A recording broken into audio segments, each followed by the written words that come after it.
What was meant to be a night of celebratory unity and inspiration descending into abject mayhem and violence, as Prince Harry's opening speech launching the Invictus Games in the Netherlands devolved into a shocking scene of unrestrained chaos when the embattled Duke found himself under physical assault from projectiles hurled by a raging section of the crowd.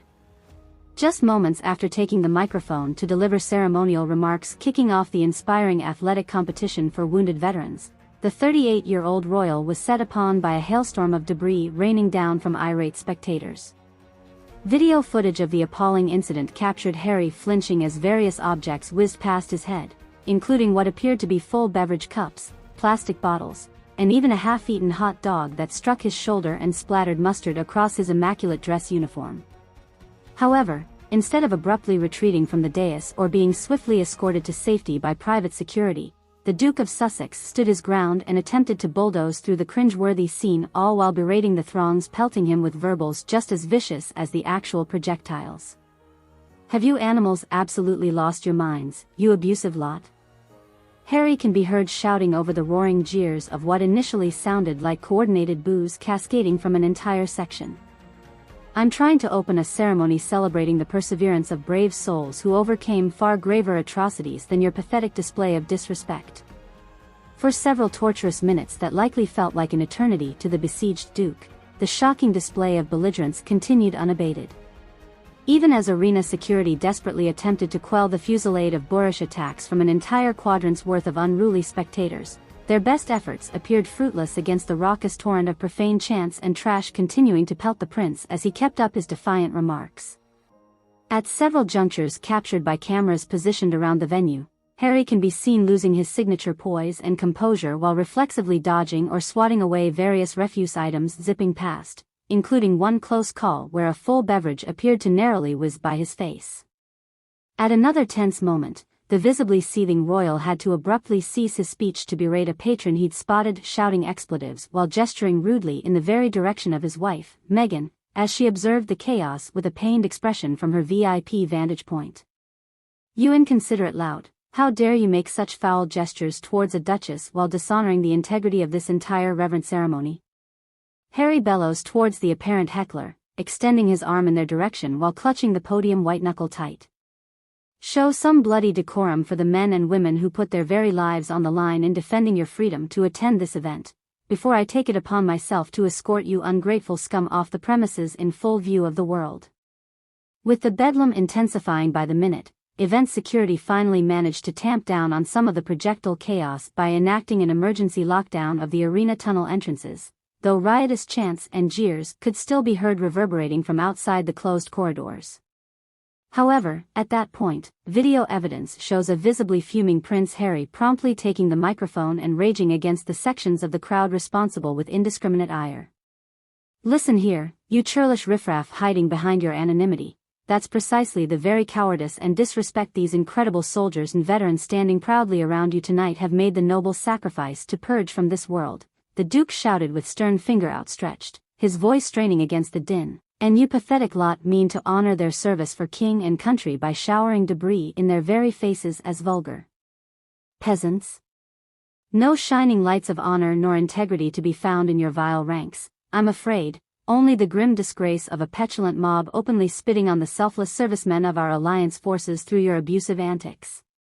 For several more minutes, the usually affable Harry held nothing back in berating the unruly sections, levying scathing insults ranging from branding the agitators disrespectful scum to an anarchic rabble representing the worst dregs of drunken hooliganism, rather than principled spectators embracing the occasion. As security and police worked in tandem to swiftly locate and begin forcibly ejecting any patrons spotted as apparent instigators of debris attacks, the Duke appeared to regain control of the once hostile environment through sheer force of audibly shaming such boorish behavior. "I've half a mind to instruct these veteran servicemen and first responders accompanying me today to forcibly eject every last miscreant responsible for mucking up this sacred night of revelry, given the way you've chosen to disgrace the very soldiers we should universally venerate for triumphs over wartime trauma." Harry shouted at one point, his anger achieving clear enunciation blasting throughout the venue speakers. "Make no mistake, this inexcusable circus demeans yourselves far more than the brave souls carrying forth here tonight. Were my beloved Mother Diana present this evening, she'd no doubt have taken the floor and personally sent you scurrying away in embarrassed retreat from practicing her cherished life's work, extending compassion for those transcending every bodily and spiritual ailment imaginable. Eventually, Invictus security details succeeded in seemingly extracting or containing the last pockets of ambushers from their concentrated section. With authorities stationed in vigilance and the worst disruptions finally neutralized, Prince Harry managed to proceed through the remaining duration of his remarks, though the tenor never quite returned to its intended celebratory airs. Instead, while the crowd received a spirited affirmation of the competitors' perseverance triumphing over personal adversities as severely wounded combat veterans, the Duke's tone carried an unmistakable undercurrent of barely contained fury against those who'd so brazenly attempted to undermine such an inspiring ethos with such boorish behavior.